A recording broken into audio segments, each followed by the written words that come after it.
Hold on. Let me put the volume up. How are you? I like your studio. Ta-da. I had Michael Jackson. Really good. I had Michael Jackson here. He's fallen behind the radiator. Has he fallen, or did you throw him over the radiator? No, he slipped down. I can't reach to get him back. Oh no, he's one of my favourite. I used to always listen to him in the 1980s. Yeah. Do you still listen to him? Well, no, not anymore. You've moved on to R. Kelly. I've moved on to. Do you remember? No, not R. Kelly. Do you remember? Is it MC Hammer? Yes. Who doesn't remember? I moved on. Yeah, exactly. I moved on to him. Good. Well, at least you've got good taste in music, Min. So, look, it's great to have you on. I didn't know whether to introduce you as Min Kaur, journalist, podcaster even, or the daughter of Skipping Singh. Or the Skipping Singh. You know, I think he's overtaken you, or not? Yes, 100%. I'm glad that you said that. He definitely has. He's got his followers are half of mine on Instagram within 6 weeks. It's taken me 10 years to get to mine. Yeah, I mean, it's really impressive. I mean, I love fitness, as you know. And yeah. To see, like an uncle doing that at his age, and I just love his face as he's doing it. He's so determined, and he's got some fantastic exercises. The one with the watering can, where he's doing these lap pull-ups almost, right? And it's fantastic. I love it. And your mum's even involved, and she's running, having a race with you. Yeah. I mean, were they always like this? Did they always train and exercise? Always have been into exercise from a really young age. So my dad, when he was in India, he had learnt to skip because his father he was in the army. He's never been to the gym. Always been active, and my mum has always been she's always been active, but she loves swimming. She's won quite a few competitions, and even at the gym she did the rowing machine competition. She won swimming, everything. Always been into her fitness, but is a massive swimmer. Do you sometimes watch them and think, oh God, I'm gonna have to do something myself here? Yeah. All the time. I feel so bad. I think I don't do enough. Honestly. Give it a rest. Yeah. Trying to watch something here, you know. Exactly. Trying to eat my chocolate bar here. Exactly. I mean, it is very inspirational, and I think that's why probably people follow him. And he's had massive press coverage. I'm sure you've obviously helped trying to get the word out there. But I think after a while, it built up like a snowball effect, and people were just asking you, can he come on? I mean, he's done interviews, and there was an interview where you was doing the talking, and in the background, what was he doing? A handstand or something? And climbing basically, so we called him Spider-Man. He was climbing up the side of where the doorway is. Yes. So we had one door open, so climbed up that way. Then he did pull-ups as well. Yeah. I don't know. Yeah, everything. Because that day, you know what had happened actually, Sat? I can actually share this now. He had cut his skipping rope a little bit because he's had a skipping rope for 50 years and it broke. So you know how parents try and fix things themselves. He had shortened it so he couldn't skip properly, but he never told me. And I thought, hold on, this is a bit strange. So I said to him after, have you shortened the skipping rope? And it was that. He had actually shortened it. Then he had to fix it again. And anyway, so he's back into his skipping. He's had a skipping rope for 50 years. I've lost you there, sir. I was saying he's had a skipping rope for 50 years. Yeah, 50 years. The really old school leather rope. It was given to him by somebody at the airport when he used to work there. And so he's had it ever since, maintains it really well. But because of the power of how much he's skipping now and so many interviews and having, you know what it's like when you take one, can we take 100? And they still need so many more.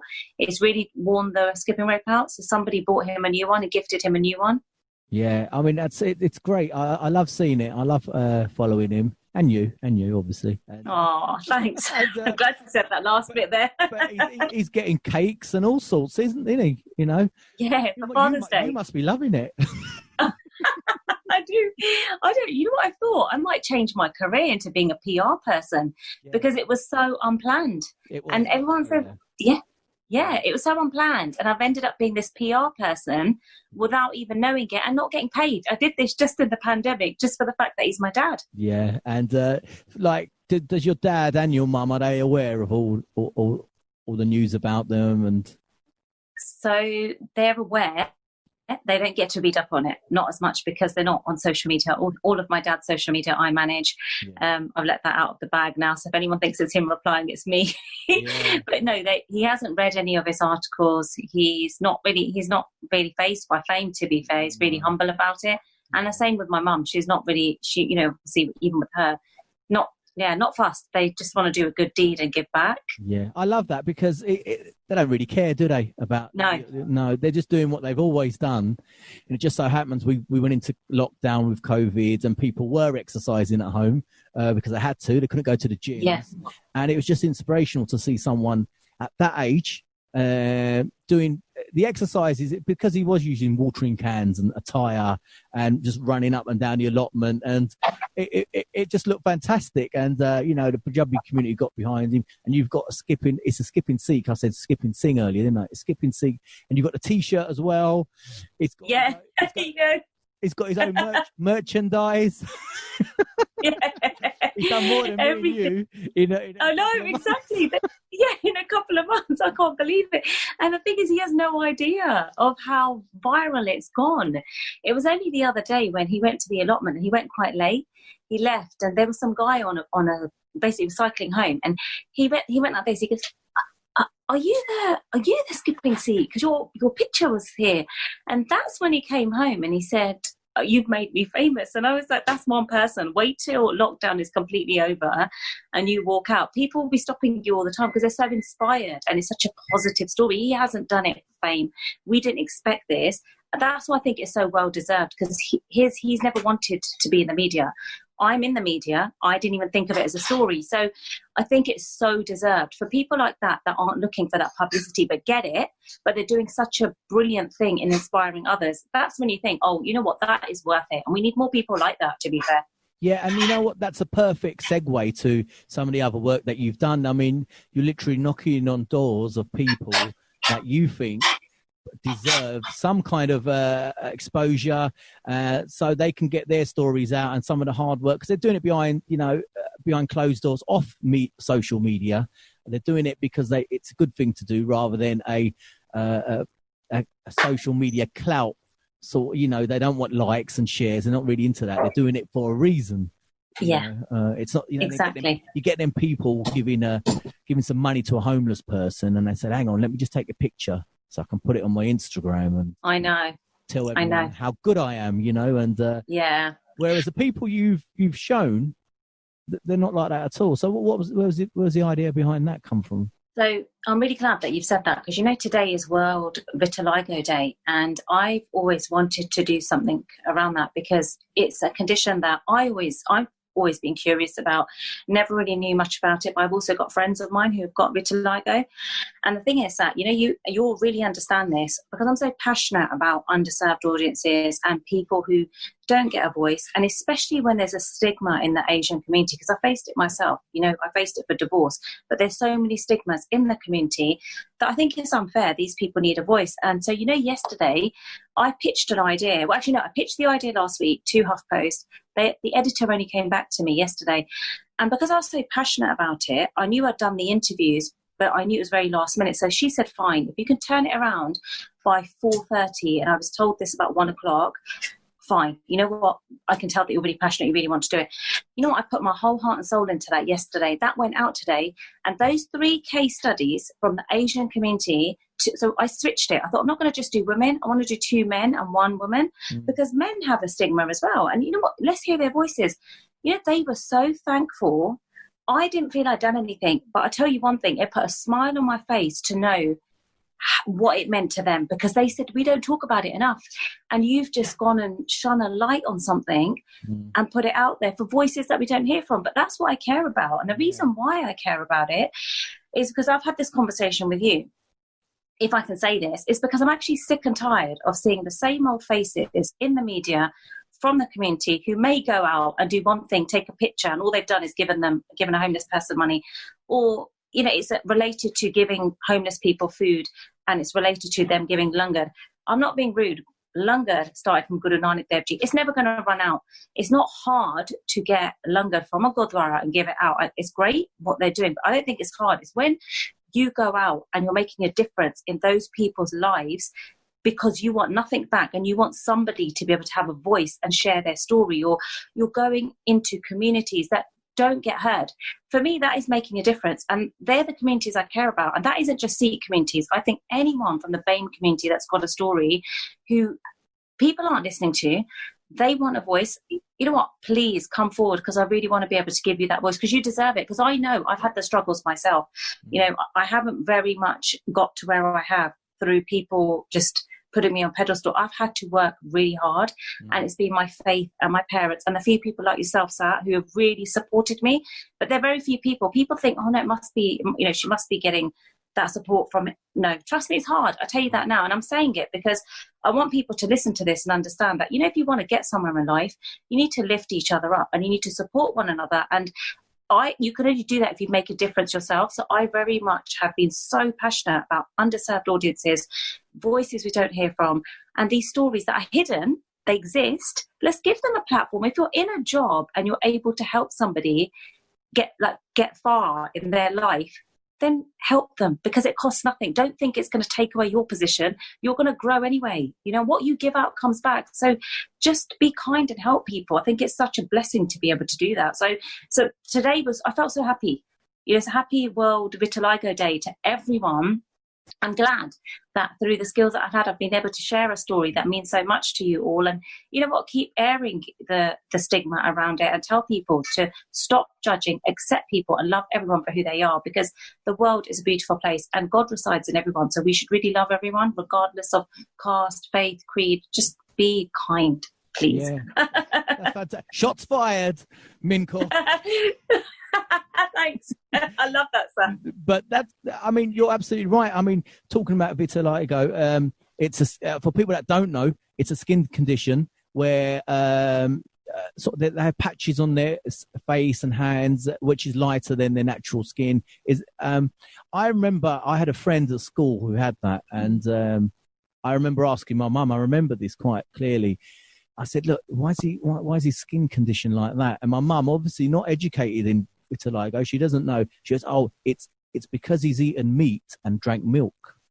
Yeah, you know that one, right? Yeah, I do, because mine said it before. Yeah, so I for years never drank milk and ate meat, and I did it. I think I must have done once or twice, and I worried. I thought, oh my God, you know, this is, and it's just about education. You know, we just didn't know, and our community is about that. We sometimes don't.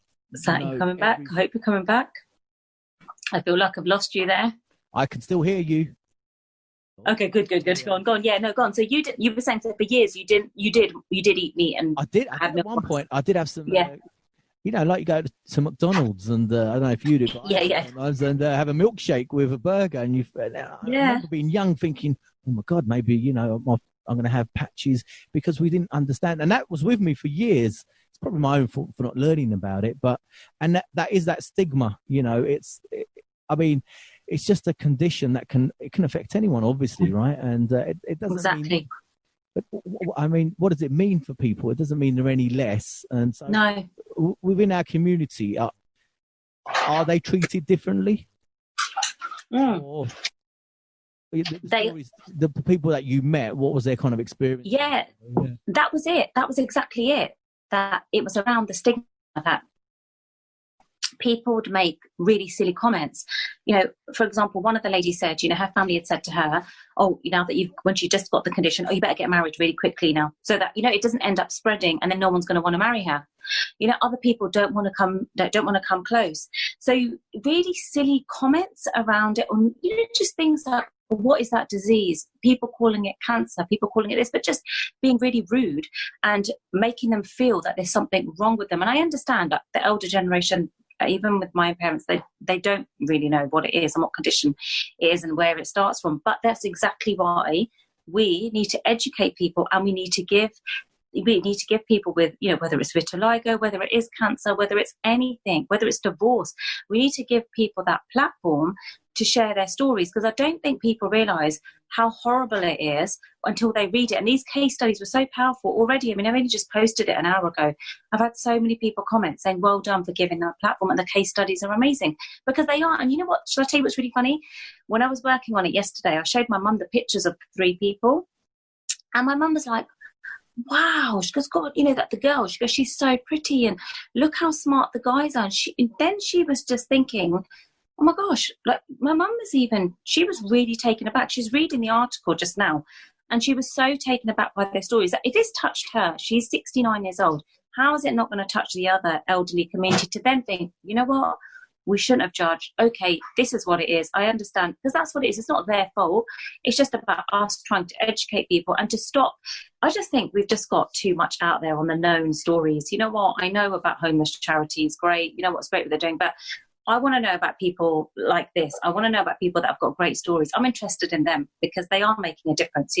These 3 people are doing something around vitiligo, and they're trying to help break down the barriers and the stigma. You know what? They're the people you want to be around because they're making a difference. So yeah, it was actually really nice. It really, really touched me. That story really did. Reading the case studies after, I thought, wow. And I did it so quickly that I didn't even have time to think about it until I digested it by reading it today. Yeah. So it's really nice. I know you've always looked for the stories, the personal stories, and you've never really worried about what the wider community may think. Good or bad, whatever. I mean, you're a lot braver than me, and I talk a lot of shit on here. But there's certain subjects I don't broach. I mean, things like religion, politics a little bit. It depends, but I know religion is such a personal subject to people. But you look for them stories that we don't talk about and we've never talked about, and that is so uncomfortable. Even for me, when I see you post something, I think, oh shit, Min. Might stay off social media for a bit. You're so funny. But you tell me anyway, don't you? And I think, well, yeah, I do. But the stories, I mean, one of your original stories about divorce, that was kind of where you, where I got to know you a lot more originally. Yeah. I think, and that was a big story. It was shared a lot, and it was. I mean, like the world as it is today, it was very black and white. A lot of people were supporting you, thinking, absolutely great, Min, thanks for raising this. It's mainly from women who have been through that experience, I would say. And there was the other side who was saying, don't put that out there. This is our secret. We don't want other people to know. You shouldn't put it on social media. I would say mainly men who were saying that.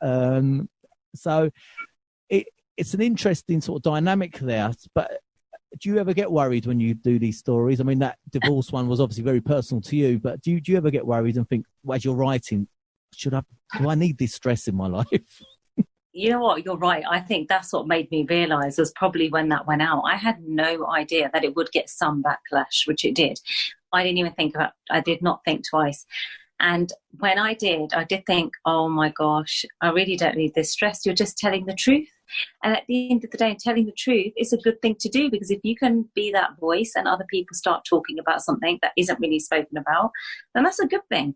But no, I do. I think now, I mean, you've probably seen the change in some of my stories. I've tried not to do anything controversial. I mean, obviously during the pandemic, it's all been quite positive. But yeah, there's so many more stories I would love to do, right? But I just wouldn't even go there, because I think it's not worth the stress.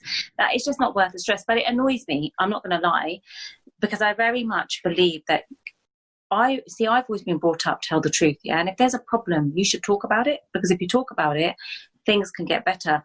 I feel our community, and not everyone, because there's some really amazing people, but I feel there's certain people in the community, and some of them are organisations that they don't want the Sikh name against anything, even if it's true. Oh, we shouldn't put it out there. That's fine. Maybe we shouldn't put it out there, but are we going to sort it out ourselves? No, we don't. So I think that's what frustrates me, that I get lots of people coming to me and saying, oh, do you know that this is going on? And so they're annoyed and they want people to talk about it. But yeah, I mean, I don't know.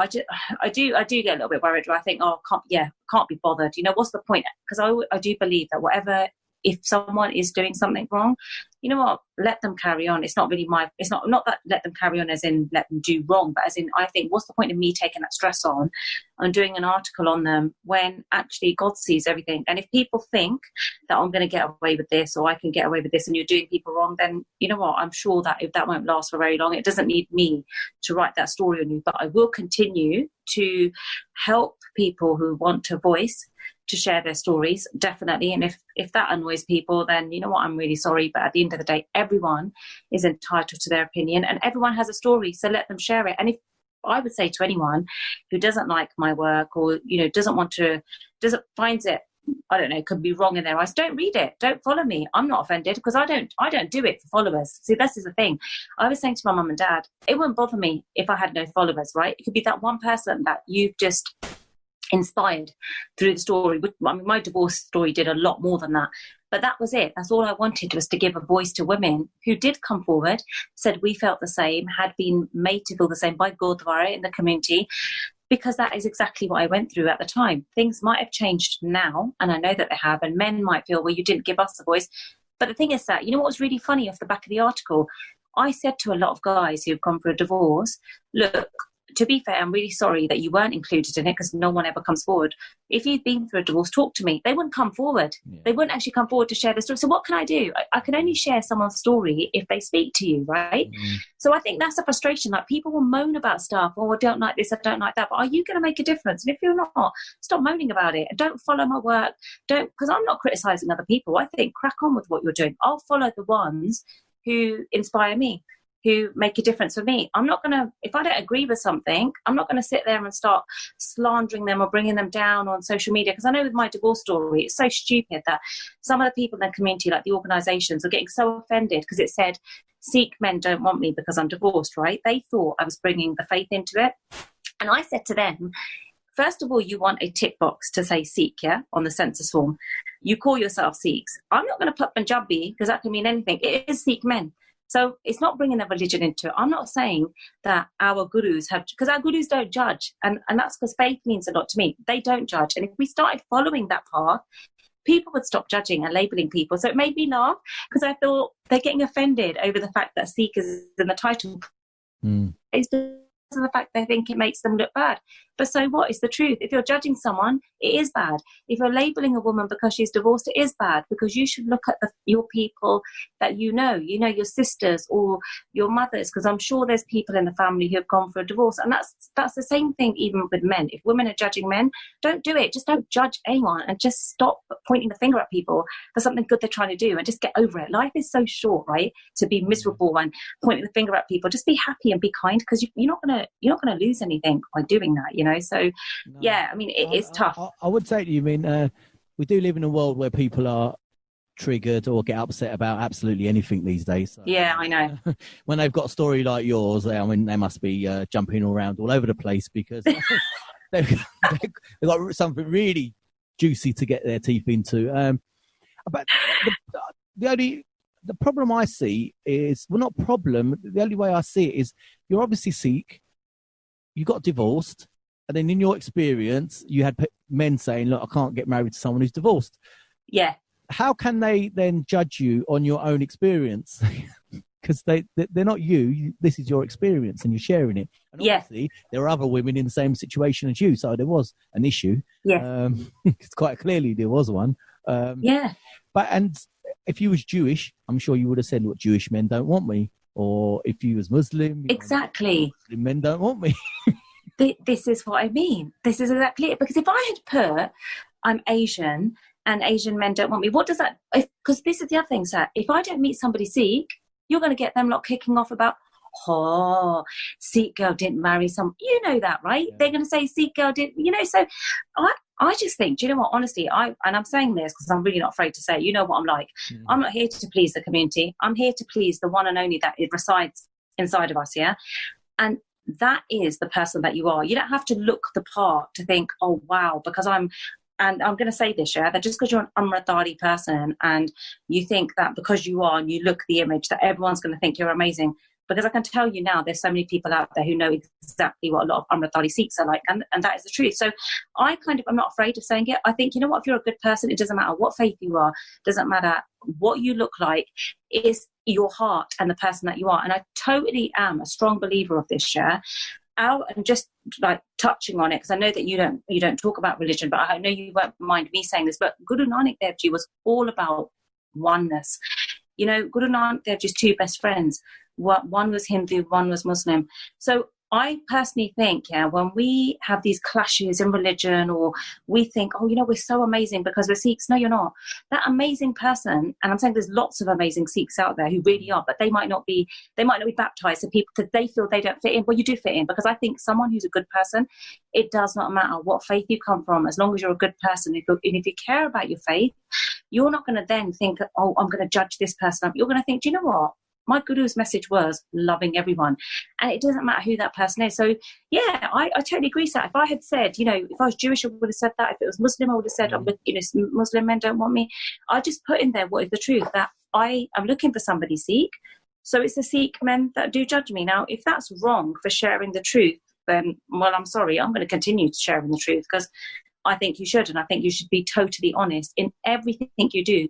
You should try and be honest instead of covering it up, because I don't want to live in a fake world. We've got enough fake stuff and people out there. I'm not interested. I'm interested in real people with real stories who care and want to give back. That's the kind of Sangha, as we would say, which is our, like, you know, our community. That's the kind of community I want to be in. And that doesn't necessarily mean they have to be all Sikh, because I believe in any faith, whoever you are, you know, there's lots of lovely people out there, and we are one. We should just be, as much as we can, be as good as we can in this world to give back, because we're going to be left, when we leave, you want to leave a legacy behind. You want people to think, you know what, that person actually stood up for you across the board, not just that person stood up for her faith, because even though her faith was wrong, she just said that they're so amazing. No, I say it to my own parents, if they're wrong, they're wrong. So I never really like to take that side. Just as a Sikh, I'm not going to say, oh, we're so amazing, because we're not. We're human beings, and none of us in this world are perfect, right? So we shouldn't hide from that. Talk about things, because it makes it easier for others to then come forward, and maybe we can resolve things and become more of a stronger community, rather than pointing fingers at people and getting upset over little things. We like getting upset about things. Yeah, I know. I'm badly upset. But I mean, I do talk about religion in that sense. I don't, for me, myself personally, I don't go into it too much, because I haven't got enough knowledge, and I don't want to say something wrong. So I'm kind of worried about saying something wrong to upset people, and I don't want any flack coming back to me, which obviously you don't care about. I don't. But do your parents know sometimes about your stories and that kind of the feedback you're getting? I mean, I've got to be clear to people listening. Not all the feedback was negative. I would say probably 90% of it was positive for the story. Yeah, so I need to be clear on that. It's probably the 10% that were getting upset, because it shone a light on something we're trying to keep under the covers, you know.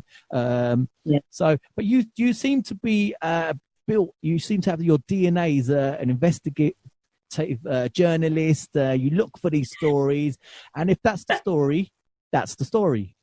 Yeah. That's it. That is it. Investigative, is it? Because I think I've always been curious from a young age. I just like it has to be. It just has. I think I had this really big problem of people just being really dishonest and fake. I don't like it. I just really don't like it. So if I see that the things are wrong, I'm like, hold on, we need to put that right. We need to get it out there, because it's wrong. So yeah, you're right. I don't care. In terms of my parents, they knew about the feedback on my story. And you know what's really funny? So my dad is Amritdhari. And maybe that's why I'm not afraid to say it, because my dad said to me, he could not understand what the big deal was over the fact of me putting Sikh. He goes, have you put in there that Guru Nanak Dev Ji has judged me? Have you put that in there? You know, so he very much was like, you know, he could not understand, because he said the same thing, but we are Sikh. You're looking for a Sikh man. If you were not looking for somebody Sikh, well, how would you explain it? So my dad was baffled, and he what made me laugh was he said to me himself that, you know, all of this stuff with people getting upset and the people spending so much time getting stressed over people, of someone like myself doing the story on the truth. he just goes, it's such a waste of time. Like, people that get upset over it, they should be focused more on themselves rather than judging and labeling people. So they were totally behind me. My dad was saying to me, you just don't be afraid. If you're going to tell, my mum and dad have always said, if you are speaking the truth about something and there's an issue and you're speaking the truth, you shouldn't be afraid, because you've got your guru with you. And that is exactly what I did. I told the truth about my story. There was no lie in that. People were coming forward and saying to me, we've had that experience with men and in the Gurdwara, right? They were coming forward and saying it. So I'm one person. I've got 4 or 5 other people telling me they had the same experience. So yeah, my parents have always said, you know what? If it's the truth, you should tell it.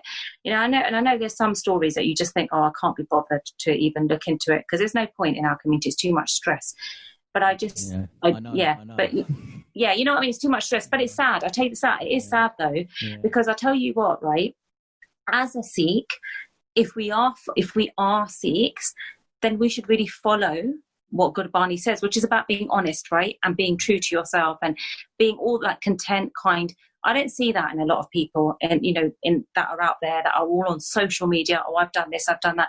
The real people are the ones like yourself and other people who are making a difference because they care about people's stories, and you won't look at the fact of it. It's their faith. So I think, do you know what? I just think that you're doing an amazing job, and there's so many other people out there like you that I want to see more of out there, because they're the people that matter, and they're the voices that matter, because you're real, and it's real people that count. Thanks, I appreciate that. I mean, just thinking now, maybe you should have called your article, I'm Min Kaur, divorced, and Australian white guys don't like me. And yeah.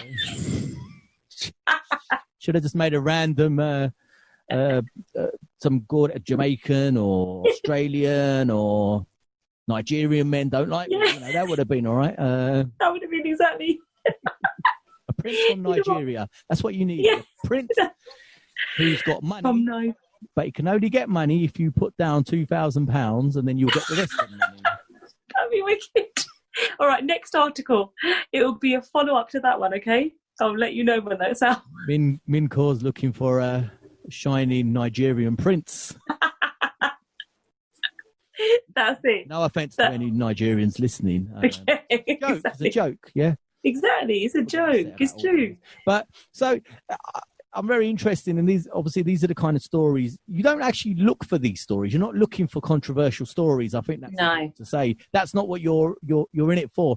But you want to talk about the stories that we don't talk about. Yeah, and it just happens to be they're controversial for that reason, because we don't want to talk about them. Yeah, that's it. Yeah. Like the one around the gay guy who was Sikh. Right? He wanted a voice. We shared his story. People kicked off about that. But tell me something. Seriously, this doesn't take a religious person to figure this out, yeah? Gurbani, the Guru Granth Sahib Ji, does not judge anyone. So who are we to judge this person who's Sikh and is gay and shares his story? So what? Why does it affect people so much? Yeah. I found it really funny. People were kicking off about that. And I thought, you know what? Honestly, bring it on, because I'm really not afraid. And I think that's why I don't always get that support from Sikh organisations, yeah, because they don't really like the work that I do. But you know what? I don't need it. I've got so much support from other people that, to be fair, you know what? That's all you need, right? You just need the people where they understand. Like you've just said it as well. You don't go out looking for controversial stories, of course not. But I will talk to people, and I happened to talk to somebody. I'll tell you what it was. A friend of mine who I've known for years had never told me that he was gay. And it was him that I was talking to, and he still hasn't come out to share his story. And he's such a lovely person, okay? Such a nice person that I thought, this is really sad. He's hiding it because of the fact he thinks if he goes to the Gurdwara and people know that he's gay, they're going to judge and label him. So the one thing he loves doing is going to the Gurdwara. He does a lot of, helping others, does a lot of charity work. Basically, such a nice person, okay? And when he told me about his story, and he was saying how many other people were afraid to speak up, that's when I thought, oh my gosh, there's a story here to be told. And that's all it was that he introduced me to someone. That person was willing to share their story. But it's actually really sad. There's still so many people out there who are too afraid to come forward to say who they are. So they live life in fear. And they live life being someone else. And so that's okay. It's all right to be fake and to fit in with the community. See, I can't do that. I can't be fake. I'd rather not go to the Gurdwara and, you know what, not bother associating with people like that. Because if you need me to be a particular way to fit in with you, no thanks. Because I think that's where, for me, I understand the faith, because I look at my dad. And my dad very much tells me it is all about being a good person. You know, everything else, yeah, it counts. Do your prayers, do all of that. I'm not saying don't do that. But ultimately, right, it's about being a good person. So I look at it like, if I'm not doing anything wrong to anyone, I'm literally sharing a story of someone who's living life in fear. They want to talk about it, well, let them. But if people find it controversial, well, do you know what? I'm sorry, I don't really care. There's going to be more of those stories coming, and there probably will be more people coming to me with their stories, and I'm going to share them. If I can, I will, because they deserve a voice. I care about their voice more than whether it's going to upset somebody. Don't read it. Yeah. You know, you're kind of pulling back the curtains in a room, letting the light in and letting the daylight in, and not really caring if people are naked inside the room, you know. So it is what it is, right? So yeah. So what kind of stories are you working on at the moment? Can you tell us, or is it a secret? Do I need to be worried myself personally? No.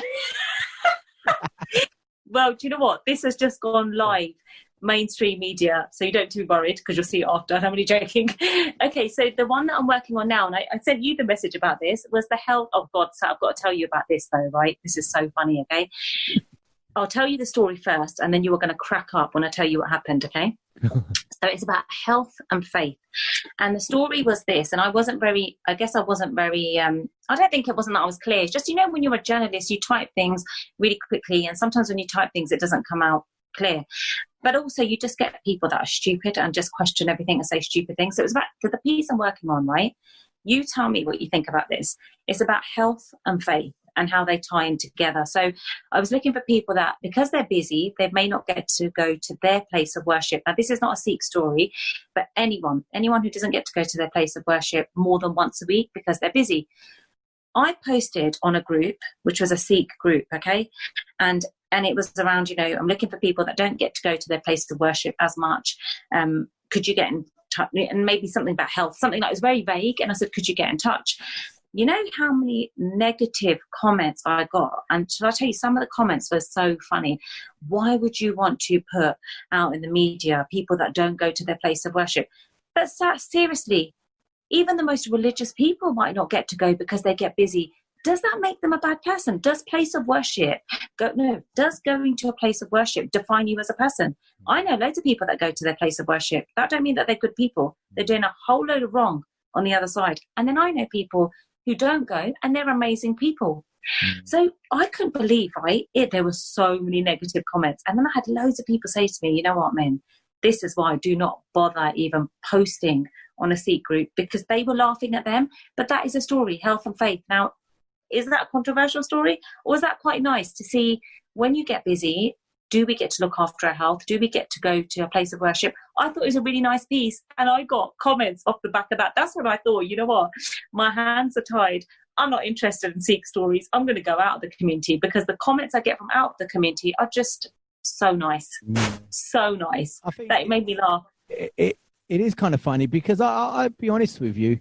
When I used to go to the Gurdwara, even now with my family, it's usually on a Sunday. Because and it's always been a Sunday, you know, Sunday Gurdwara jana, right? Yeah. Family, right? My mum would, you know, go on a Sunday as well. There's no reason she couldn't go on a Saturday, and there's no reason she could have gone in the week. Exactly. Because she's retired now, but it's always been a Sunday, and it's become that sort of, you know, I think we got used to the Sunday church service, and, you know, shops were closed on a Sunday, so we got into that routine. Yeah. And let's be honest, that is the norm. A lot of people do go to the Gurdwara on a Sunday, right? Yeah, yeah. They do. They do. But they don't need to. They can go any day. But you are right. They do. And but I think it's shining light on people, because I think probably people got defensive because they took it literally. Are you saying that I'm not going enough, or you're saying I'm not? You know, I'm doing it Sunday because that's the only day I can do it, and I'm not putting enough effort into it. I mean, who knows? I can't speak for them, obviously. But it's probably, I know what you're saying, that we probably lead more busier lives than we ever have. Yeah. Yeah, with regards to work, and especially now we can't even leave the house. And No. I know places of worship are just started to open now as well. And I'm sure Sunday will be busy again. Yeah, definitely, exactly. I'm going to get me in trouble on this show, this one. But, yeah, so it's hard, you know. We're dealing with COVID-19, and we've had to stop going. And I'm sure them people that used to go every day, it's probably hard for them. So how did they sort of deal with it? You know, and mental health and people with faith, it's very intrinsically linked. People find a lot of support in faith and religion, and it's their base of their life. You know, it's a basis on which they live. So when that was taken away from them, in regards to COVID-19, I'm sure a lot of people struggled. So, I mean, if we get to a point where we can't even ask a question on a group on Facebook without getting pillared, we've got no hope of actually dealing with real issues, you know, people like disabled access in Gurdwaras and things like that. Exactly. How can we just sit down civilly and just talk? We're not trying to say they're bad people or bad organizations, but that's never been the case. Can't we just, like normal people, just have a talk and say, look, how do we get about doing this? Do we need to raise some money? We can raise some money. If we need to build a ramp here, we can do that. You know, I'm sure, you know, it becomes about money sometimes. I think maybe this is the thing. Exactly. And places of worship might think, if we need to put facilities for disabled people in, how much is that going to cost? I would like to note that I didn't say Gurdwara, I then said places of worship, all right? So no one can have a go at me. I'm talking about churches, synagogues. Anywhere, mosques, exactly. Right, anywhere. Scientology, they're a religion as well, all right? Let's not put them down. Yeah. Exactly. I love them guys.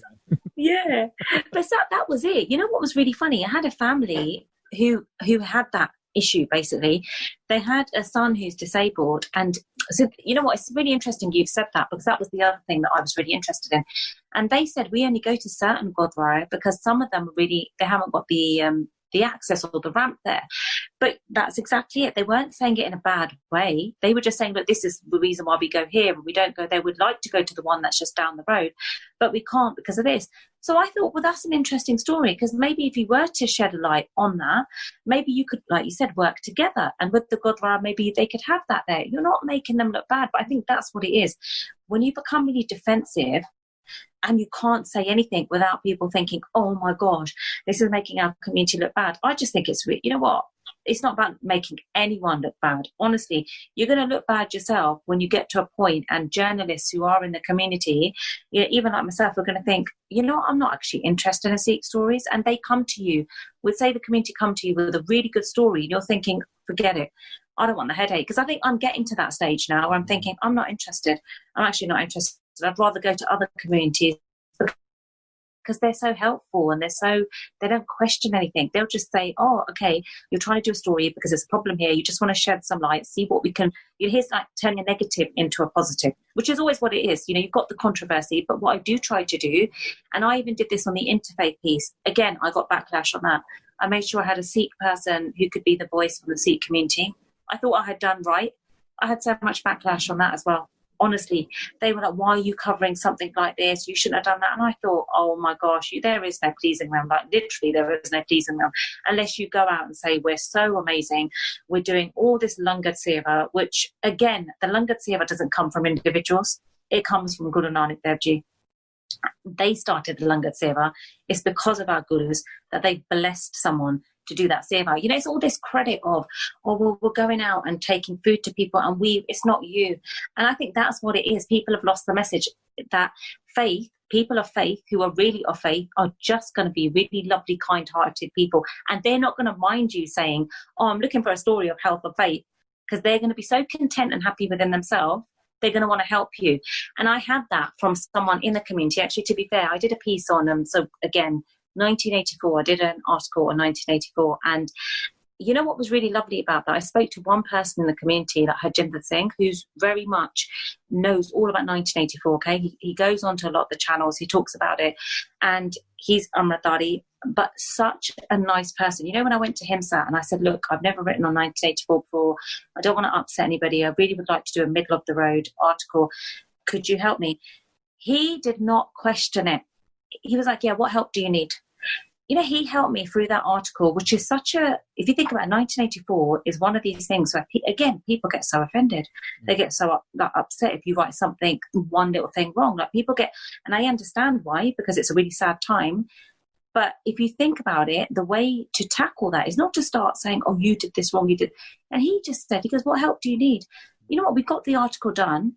It's been read so many times by people, and it's had such a positive response from people that didn't know much about 1984, and that was why I did it, because it was an emotional story. It had 3 case studies who shared their experience around 1984, and the Baji who helped me, he didn't even want any credit for it. He just was happy for helping somebody, because I think he could understand. The point of the article is that Min's just trying to raise that awareness so that people read it, and then maybe it might hurt them to think, oh my gosh, I can't believe what the Sikhs went through.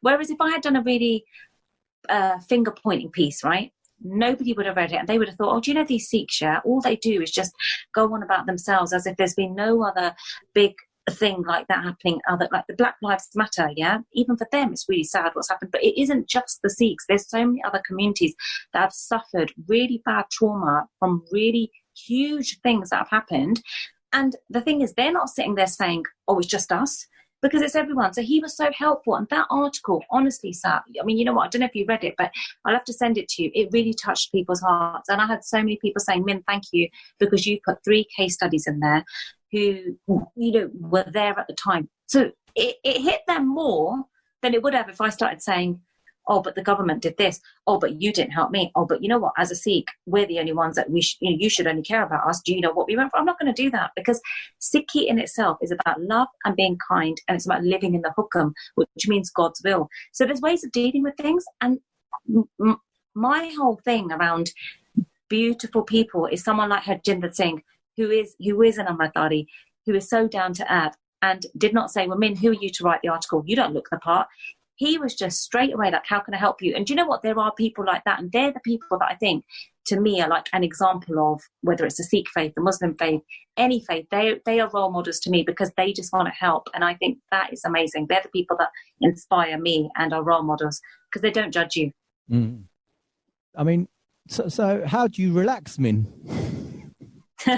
Good question. Really good question. Do you chill out? You know, do you watch Netflix, or do you always have stories running around in your head and think, I need to do this, I need to do it? Obviously, always. As a journalist, you've got deadlines, and yeah, you've got stories on your mind, and you're trying to contact people, you're trying to convince people even to come on and talk and share their stories, because they're worried as well, obviously. Yeah. You should just tell them, look, tell me, I'll take the flak, I'm used to it now. Exactly. I do say that to them. I'm saying, no, don't worry about it. I'll take the backlash. I've had so much now. I'm used to it. I do. Yeah. So, but how do you relax? Do you ever switch off? And yeah, I think, it's really hard to switch off as a journalist, because every time you talk to people, you're always thinking of stories. It's so hard. We went for a walk the other day, and I live near Heathrow. So there's a test centre that's been open. It's been open for a while. Mm. And this is how funny it is, Si. It's so bad. My mum just thinks, oh my God, does she ever... And I said to my mum, it looks really quiet here. There's not many people. There's so much staff. Is there a story here that what's going on? Have the cases dropped and we're not getting told this? And here's a test centre where, I don't know. It's hard to say. It's hard to switch off, because I'm constantly thinking about stories. But what I do and what I did do before the pandemic was I joined a gym. So that was really nice to have that time to go to the gym, the sauna, the steam, and switch off. And then the other things, obviously, is that my faith means a lot to me. So being able to do my prayers, being able to do my prayers, being able to meditate and go out for walks, or even spending time with my parents who are my inspiration. That Netflix, yeah, sometimes I watch a little bit of TV. I'm not really a massive TV fan. Don't really get to watch much. Try not to watch the news that much, which is funny because it's so depressing. But yeah, I think just trying to spend time or talk to people that are really positive, people where I can learn something from them. But I don't get much time to relax. I'm always on the go. My mum always says this to me. I actually said to her, you know, we're in lockdown and people would think this is the time where people are doing nothing. I have been the most busiest in lockdown than I have in my 2 years of freelancing, in the freelancing world. And I haven't once even thought about job or stories. They've just been there, like they've literally been, but I haven't stopped. And from July the 4th, not that everything's going to go back to normal, but you might as well say there's going to be some normality where things will start getting back to normal. I can't believe where my time's gone. I'm thinking from July the 4th, I might just chill when everybody's out. Yeah. If I could go on holiday, I'll go, because I don't get to chill, and I haven't chilled. Yeah. So you'll have to find ways of relaxing. I'm glad you've joined the gym. I'll suggest getting a punch bag. And, good idea. Post up your story and then have it streaming down while you're punching this bag. You know what? I need it. I get so stressed out with some of the comments. That's a good idea. I might do that. I think I need to, because I don't want anyone else to be on the end of that. But you have to kind of distance yourself slightly, don't you? Yeah. I mean, you know why you're doing it. You know what your exactly are. Other people don't, and sometimes they don't understand. You could write it so clearly to them, but they still would, put 2 and 2 together and get 6. They want to read what they want to read. And exactly. A lot of people haven't even read your articles and still have a go at you. True. That is true. I didn't even think of that, but you're right, aren't you? They would just go by the title. Yeah. They'll go by a title, and that's it. They're going to, God, I'm so angry with this title, Yeah. I'm going to type out a response. I don't know what the article's about, but that title was really... I know. It's got Seek in there. That's it. It's all over for us. Exactly. So, I mean... For yourself now, you said you've got a lot of stories bubbling away, and looking to the future for yourself. I know you did a podcast once, and you did one, and you know what? I'll be honest with you, I was very impressed, almost to the point I was thinking, wow, this is really, really good. And not that I was surprised you did a really good podcast, and I like the editing and the way you did it, and it was very modern way of podcasting. I've known trends in podcasting, and I've kind of stuck to my tried and trusted routine of interviewing people. But you had music pieces, commentary from yourself, and then you had the interviewee speak, and then you introduce who they were yourself. And I love that, and I know a lot of work went into that. To edit something like that, it takes a lot of hard work. Yeah. So, I really enjoyed it, and I thought, wow, this is really good, and you sound fantastic on the podcast. Thank you. And you should really carry on. I think you should do more. I know it's hard work. Obviously, it is. It's a lot of hard work. A lot of people ask me, "Oh, how do you podcast?" And I send them a link. Yeah. How to start one. I think, did I send you one as well? You did, yeah. Yeah. And when people read it, they think, "Oh my God, I didn't realize you had to do all these things to do it." It's not easy, but no, it is hard work. But I think you've definitely got talent there, 100%. I mean, I really enjoyed that. So that's something you should definitely try and look to in the future. If you want to, I'll obviously help you as much as I can. Oh, I know. But, you're brilliant. You really are. You've been so helpful. I appreciate it. But thank you. No, but because I see your passion, and I think anyone that's done a story gets all that flack and then does another one. This girl don't give a shit. She's gonna do it. So, but I know where you're coming from because I talked to you, offline, and I know why you're doing it. It's not, you've got no ulterior motives here. No, you're just trying to put some good stories out there, and I know people relate to it, and so do you, because they tell you. They inbox you exactly. And say, oh God, can't believe it. Thank you for putting that out there. And they do it privately because they don't want to get that flack themselves. I know. Complete nonsense, right? So for your future, for you, obviously I'm trying to sell to you to do a podcast, but what about other things? Yeah, you are. What are you planning on doing? Well, you know what? Good question. So currently with the pandemic, I'm not working at the moment, so I haven't got a full-time job, but I'm actually on an NCTJ, which is a part-time journalism course.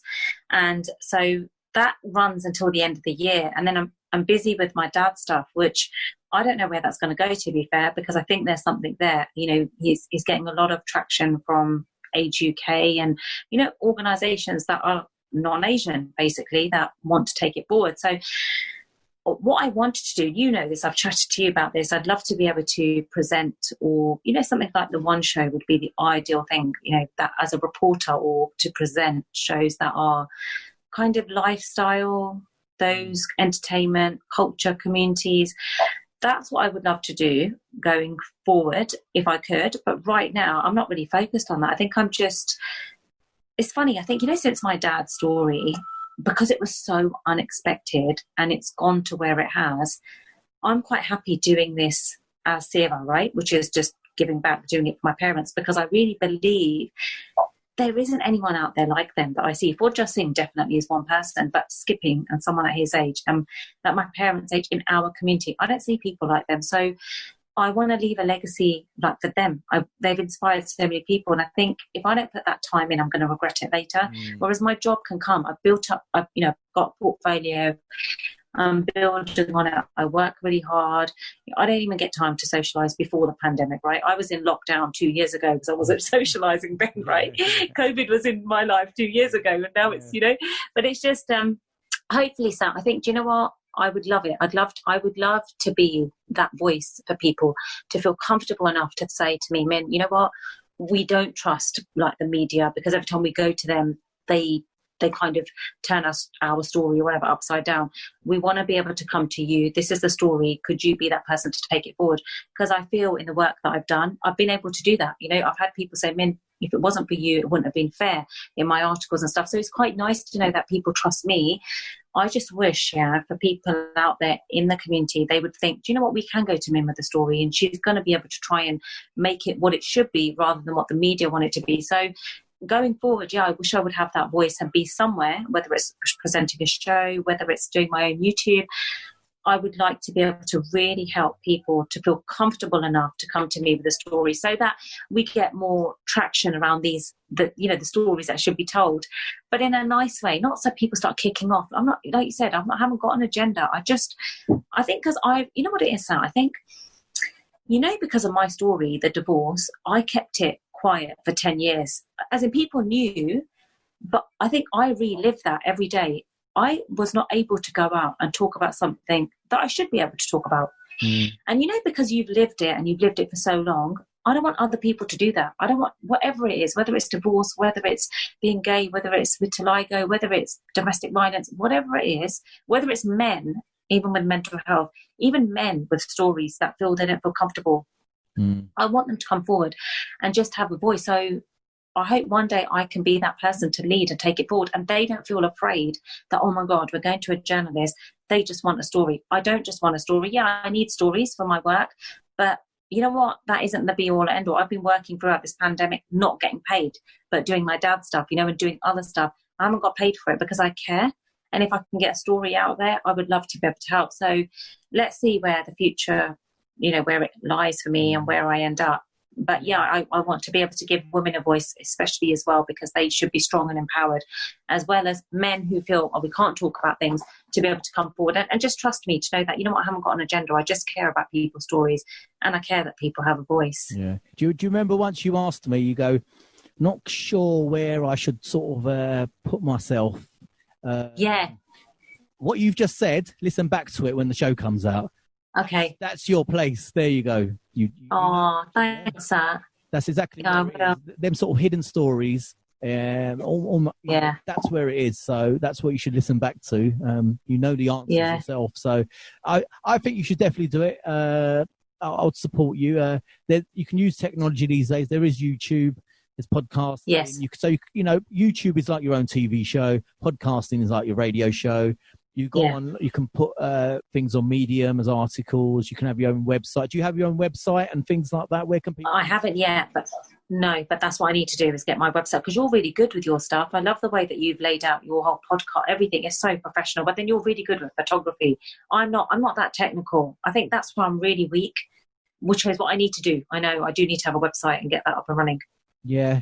I mean, you can get things like Squarespace. You can set up a website quite quickly. It takes all the pain out from creating one or getting designers. Just to have something where you can link all your articles, even if it's just a page, and then you can add to it as you go along. But the technology's out there. I don't think we have to rely on big media corporations to say yes, like the BBC or... Yeah, exactly. We don't really need them now. No. And to be honest, they pick up talent from social media. Yeah. So whereas back in the day, you've become an apprentice and you work hard and you get, you try and make it, try and get your big break. Whereas now they're looking out for people with big social media followings. Yeah, making it's them so true. into DJs and presenters. Yes. So they might not have the experience, but what they think is they've got following, so we're going to get that following to watch our show as well. So that's kind of how it's changed now. It's so true. But I think being independent's the best way, because on my show I can talk to anyone, I can say anything. No one's going to fire me. I can have a day off. I can have a couple of weeks. I can take a month off, or I took 18 months off actually. There you go. You did, yeah. I disappeared, but that's why I enjoy it. And I think you should do the same, definitely, without a doubt. I will. Yeah. No, thank you for the encouragement. Look, coming towards the end. It's been a fiery interview. A lot of topics, but I'm sure people will understand where you're coming from now. You've obviously explained it more now to people, so when they do listen, they understand. Look, there is no agenda. I'm just saying stories that I believe need to be heard to make improvements or to move forward as a community. And you don't just do stories about the Sikh community. You do other stories as well. Shock horror. Exactly. That's it. So I want people to follow your work. So where's the best place they can sort of catch up with you? And or is everyone on the Skipping Sikhs channel at the moment? So. No. That's a good one to follow.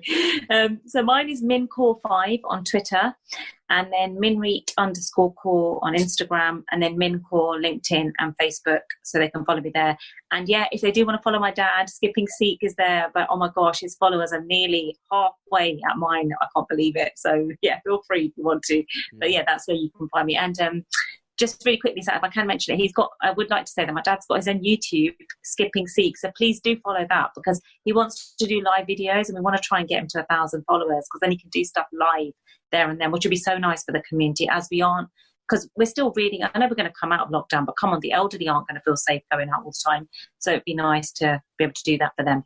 I think so, and if they see an elderly guy working out, and a lot of our elderly people are stuck indoors, like my mum as well. She has issues with her mobility, and if she sees like up and sort of exercising, I mean, there's such a thing about exercising, especially Sikhs, where it's a warrior race, right?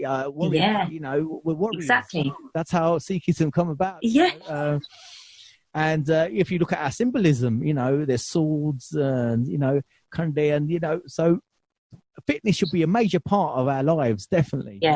And I think it's nice that the elderly could see someone like your dad and your mum doing things online, and let's get them to 1,000 subscribers so you can do some live events. I'll put all the links that you've mentioned on the sort of show notes on the podcast app, so people can click on them and go follow them. I hope you get it, and then I might even join in myself. Please. Session. I'll bring my watering can. Do it, Sat. Sat, you're brilliant, because I know you love your exercise. You should. Maybe that's what we should do as a live with you too. That would be brilliant. Oh, that'd be great. I don't know if I'm great at skipping, actually. It'd be funny. Yeah, let's do it, though. Yeah, that'd be wicked. Yeah, let's do it. If we get a chance, when this lockdown sort of ends, we'll do one. And I'd love to meet Uncle as well, and we'll do some training. Yeah, definitely. If he starts climbing some walls and things like that and handstands, I'm out of that. I'm more interested. Sat, he'll put you on his back and do what is it, Vedka? Is it the Vedka that you do? Yeah, jumping spots. That's it. Sat, listen, tell me what size t-shirt you are as well. I'll get you a Skipping Sikh t-shirt out. Oh, thank you. I'll send you one. I'll wear it on my next shows. Wicked.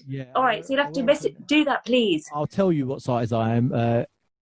After, don't worry, because I can tell you now, I'm a medium. Okay, fine, we've got them. But I'll send you a medium. Then just send me your address. Obviously, don't do that on here yet, but send me your address and then I'll send it out to you. No, that's kind of you, and I'll definitely wear it for the next shows. Please, that'd be wicked. I can't wear them all the shows because people will say, "Look, he must have washed that t-shirt at least." But wear it for one. You know what you should do? When you actually, this is where you should wear it when you're talking to somebody, maybe around health, like someone who's quite leading in the health thing or whatever. or whatever. When it's related to that, that'd be funny. You'll be funny. 100%. I've got a great guy, Azad Singh. There you go. He's a vegan fitness strong man. He's a strong man. Let's call him Wicked. And so next time he comes on, I'll wear it. Definitely. Yeah. That's it. Thank you. I'd love to wear it. I'll put it. Oh, no worries. Thanks, Zach. Thanks for everything. Thanks for doing your podcast. I may create a post of giving a homeless person some money and then having my picture taken. And do it. And then take the money back. Sat, if you do that, tell me, yeah, I'll do a story on it for national mainstream news.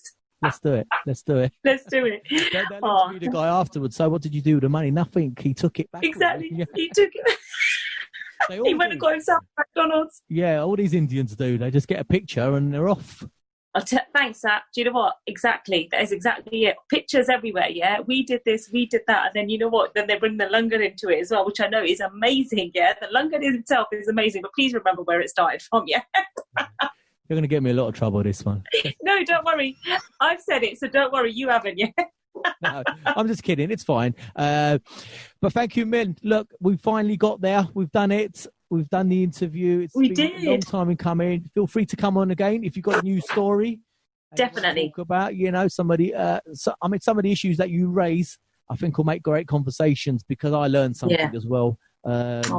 So that'd be great, and I think us listeners will learn something as well. And definitely. All right. And keep up the great work, Sat. Really inspiring. I love your podcast, and I love that background. And I want to see Michael Jackson back. Yeah. The next one. Yeah, we'll extract him back out from behind the radiator and put him back. He's had a hard life towards the end, didn't he? So. Exactly. Or put MC Hammer there instead. I don't think I've got MC Hammer. I've got Cliff Richard. He's up there. He's there because he's wicked. I'll find some other ones for you. Yeah. Exactly. Oh, keep up the great work, Sat. Seriously, yeah. And you know what? Thank you for having me. I really appreciate it. You inspire us too. So please keep going. Thank you. I appreciate that, Min. Take care, and we'll speak soon. Take care. Bye.